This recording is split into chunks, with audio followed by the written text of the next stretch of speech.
राम नारायण राम, राम नारायण राम, राम नारायण राम।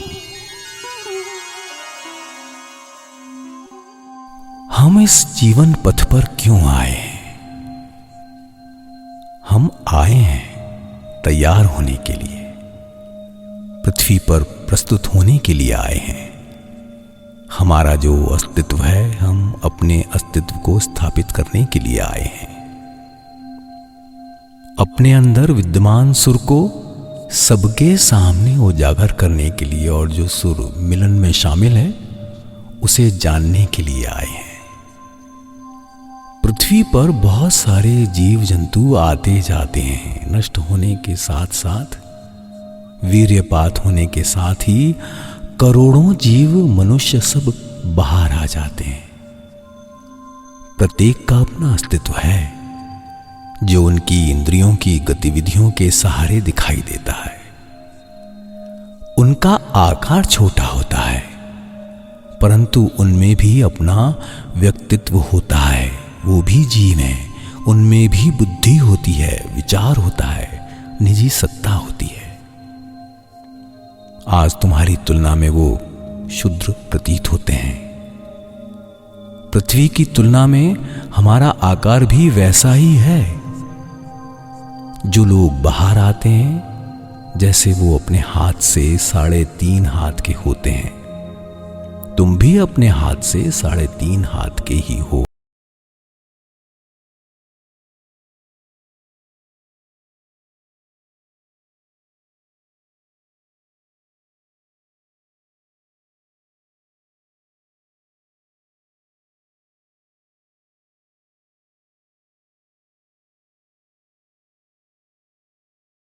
जिस प्रकार हम अपने अपने मूल्य को लेकर बैठे हैं, वो भी वैसे ही बैठे हैं।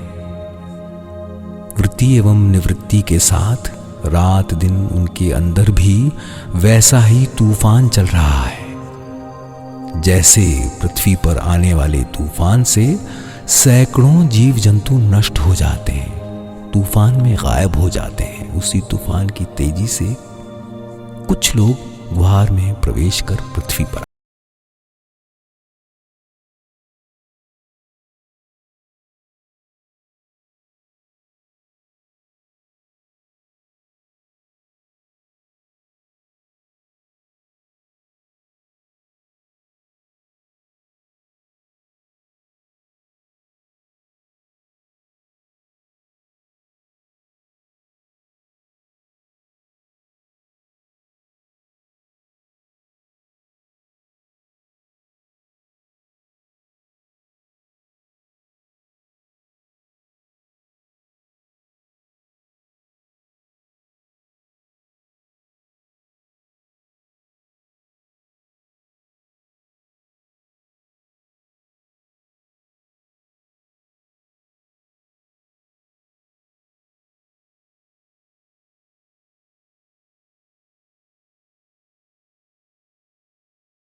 सोचो कि इन्हीं इंद्रियों से कितने कुकारे गंदे विचार कर रहे हो।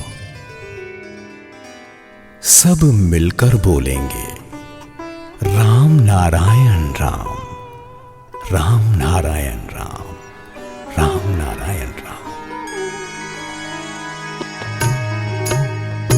राम नारायण राम नारायण राम नारायण राम भजले। राम नारायण राम नारायण राम नारायण राम भजले। राम नारायण राम नारायण राम नारायण राम।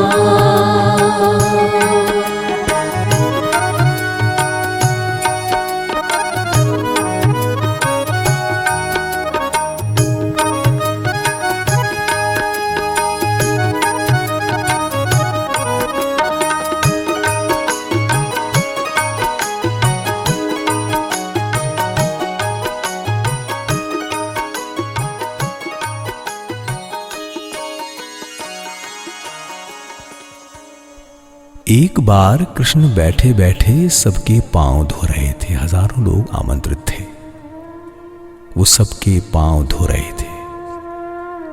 उसी रास्ते से देवऋषि नारद जी जा रहे थे। सर्वनाश, प्रभु कितनों को खत्म किया। कृष्ण ने कहा तुम चुप रहो, इतनी सुंदर वस्तु है, हमने उस विराट श्रेष्ठ वस्तु को पाया है, उस वस्तु से सबको प्रसन्न कर रहे हैं, इसीलिए सबके पांव धो रहे हैं। आज तक कोई किसी का मन जीत पाया है? यहां क्या कोई किसी का मन पाने के लिए साधना करता है? कपड़ा देने से, खिलाने पिलाने से क्या कोई अच्छा बोलता है? उसके बाद कोई किसी से बोलता नहीं। यहां किसी की भी तुष्टि नहीं कर सकते। इतना बड़ा छेद है कि कुछ भी करके कुछ किया नहीं जा सकता। कहा गया है कि ये सब करो, इससे कोई क्षति नहीं है, लेकिन हम लोग सारे दिन यही सब कर रहे हैं, सब कुछ उड़ेल कर बैठे हैं। प्यार में पाइप पर चढ़ते हैं, प्यार के लिए क्या नहीं करते। मेरा एक बहुत करीबी शिष्य है, वो 14 साल से प्यार कर रहा है। मैंने कहा किससे प्यार करते हो? अगर तुम मुझे दिखा सकते हो, प्यार की कोई कीमत है तो मैं मानूंगा। वो बोला हम दिखाएंगे। मैं अभी भी दिन गिन रहा था कि वो कैसे दिखाते हैं। अचानक वो लड़की बीमार पड़ गई। वो फल लेकर गया, उसने देखा कि उसके पांव में बहुत बड़ा फोड़ा हुआ है। उसके बाद भी फल भेजा। 7 दिन के बाद कोई खबर नहीं। अचानक एक चिट्ठी आई। किसी विशेष कारण से वो पंजाब गया हुआ था। कैसा पंजाब? गड़ियाहाट के मोड़ पर घूम रहा था। पंजाब में अपने बहनोई को चिट्ठी लिखकर वहां से पोस्ट करवा दिया। लड़की समझ गई कि मेरा फोड़ा खत्म और प्यार भी खत्म। जब जरूरत पड़ी, ऐसे समय में 14 सालों का प्यार चला गया, कुछ भी रहता नहीं है। कुछ पलों में सब नष्ट हो जाता है। जब इस पृथ्वी पर आए हो, इस आकाश के मधुर विषय वस्तु को लेकर आए हो, इन तारों को एक करो, यंत्र को बांधकर सुर दो। वो नहीं देते, क्योंकि इसमें मन भी नहीं मानता। तुम्हें इतने सुंदर अंग दान किए गए हैं, आंख, नाक, कान, मुंह सब दिया है। इनके द्वारा हम कितने बुरे कार्य, कितनी बर्बरता का कार्य कर रहे हैं। इसी में हमारा जीवन निकल जाता है, जबकि हमें ये सब तैयार होने के लिए दिए गए हैं।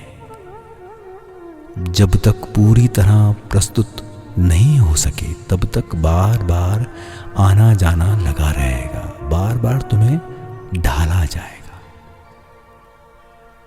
तुम अपने यंत्र को बजाने का मार्ग तलाश करो। वो मार्ग कैसे मिलेगा?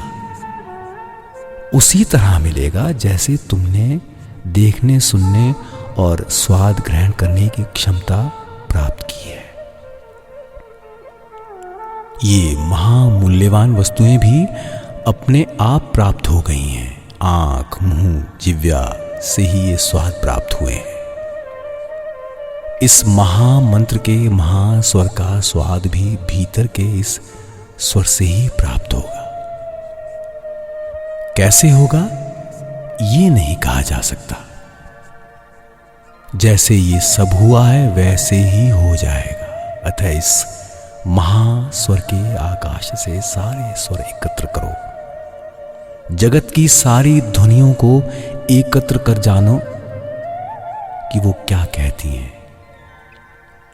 ध्वनि कहती है कि स्वर दो, तान दो, तभी तुम्हारी यात्रा का स्वर सुगम होगा। इसीलिए वेदज्ञ, ऋषि, देवता सभी ने ये कहा है।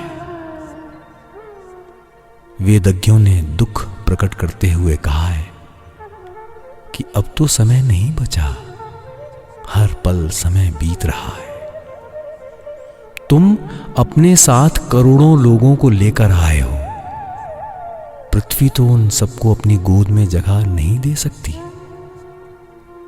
इसीलिए ये करोड़ों करोड़ों जन समुद्र के रूप में तुम्हारी ही गोद में रह जाते हैं। अब समय नहीं है, क्योंकि तुम तो जा रहे हो। चले जाने की वजह से कहने को कुछ नहीं है। सभी यहां आंधी की तरह आते जाते रहते हैं। बुद्धि, विवेक और चैतन्य कहते हैं, हे चैतन्य, तुम अचेतन क्यों हो जाते हो? तब चेतना विवेक से कहती है, हे देवता, हे भगवान, तुमने जीव को स्वतंत्र विचार करने की शक्ति दी है। इसीलिए जीव जब स्वाधीन विचारधारा में चला जाता है तब मैं अचेत हो जाती हूं। उसे अपने नियंत्रण में रखने की क्षमता मुझ में नहीं है। जीव अपनी निजी विचारधारा से, निजी बुद्धि से बुद्धि को गलत रास्ते पर ले जाता है और भी अधिक यंत्रणादायक मार्ग का यात्री बनता है और उसी में सचेष्ट होता है। तुमने अपनी ये शक्ति उनके हाथ में सौंप दी है, इसीलिए आज मैं अचेत हूं। मैं कुछ नहीं कर सकती। मैं अंतर में कहती हूं, क्या कर रहे हो, क्या कर रहे हो, लेकिन कोई बाहरी हस्तक्षेप नहीं कर सकती। वो मेरी बात नहीं सुनते, नहीं मानते। देवता द्वारा दी गई शक्ति में हस्तक्षेप करना अपराध है।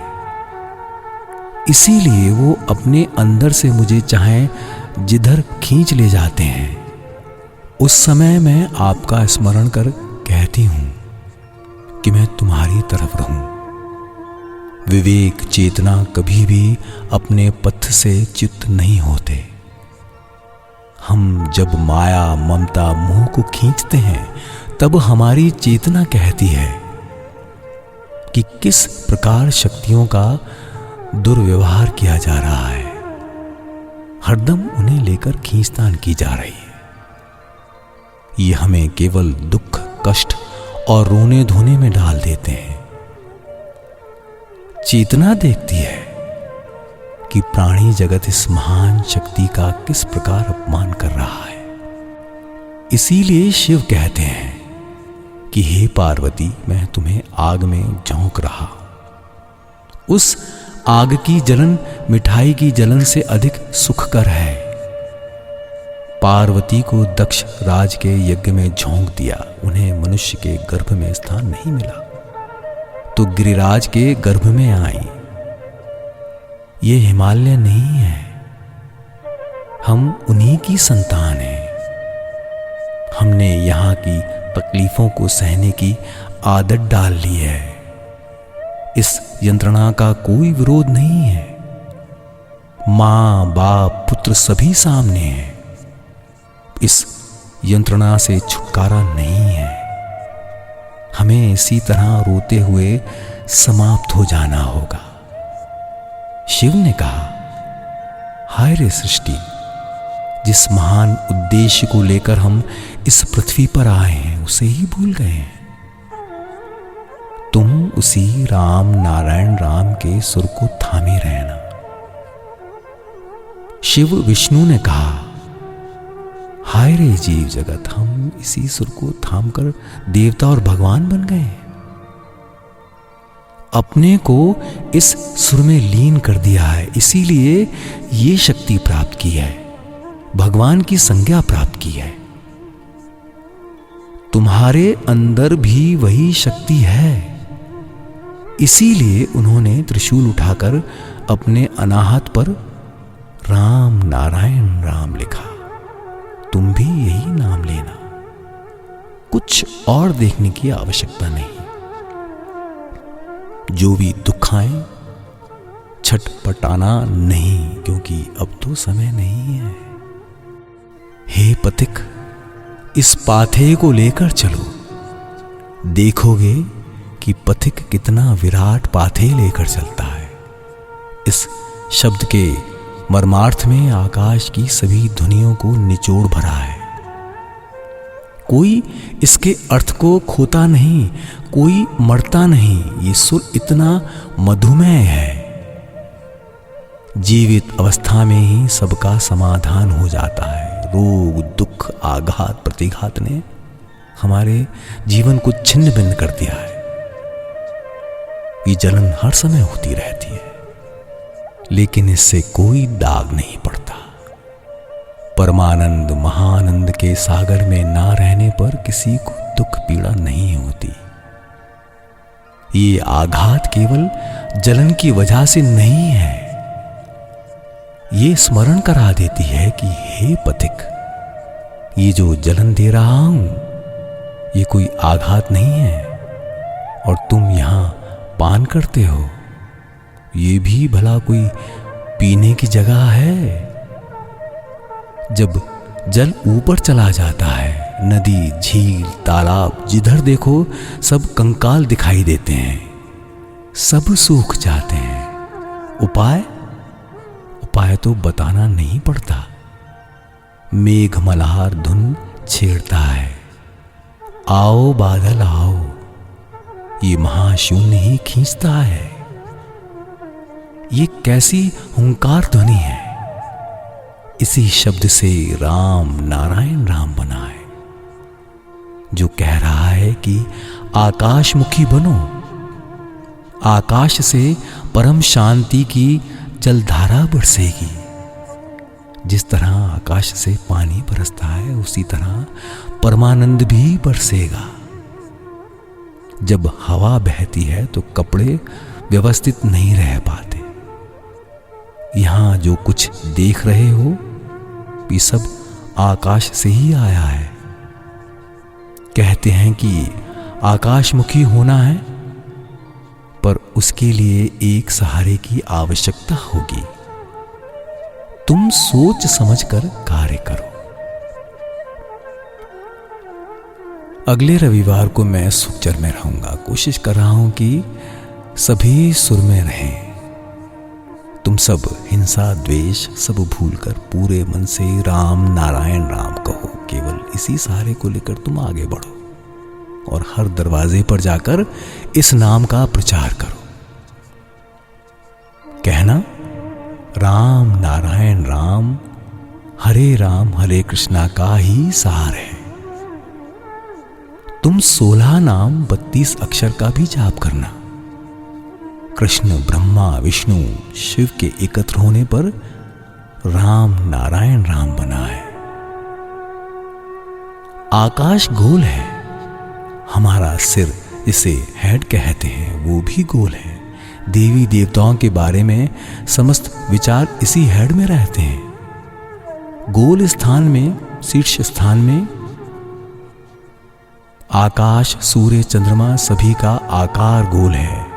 सारे विचार गोलाकार में ही रहते हैं। जिन्होंने समस्त विश्व के विचारों को एकत्र कर शीर्ष स्थान में केंद्रीभूत किया है, वो नारायण है। जो समस्त चिंताओं का भार लेते हैं, वो नारायण है। जो समस्त विचारों या चिंताओं के केंद्र में विराजमान रहते हैं, वो ही नारायण है। इसलिए राम नारायण राम कहा गया है। सब मिलकर बोलेंगे राम नारायण राम, राम नारायण राम, राम नारायण राम। राम नारायण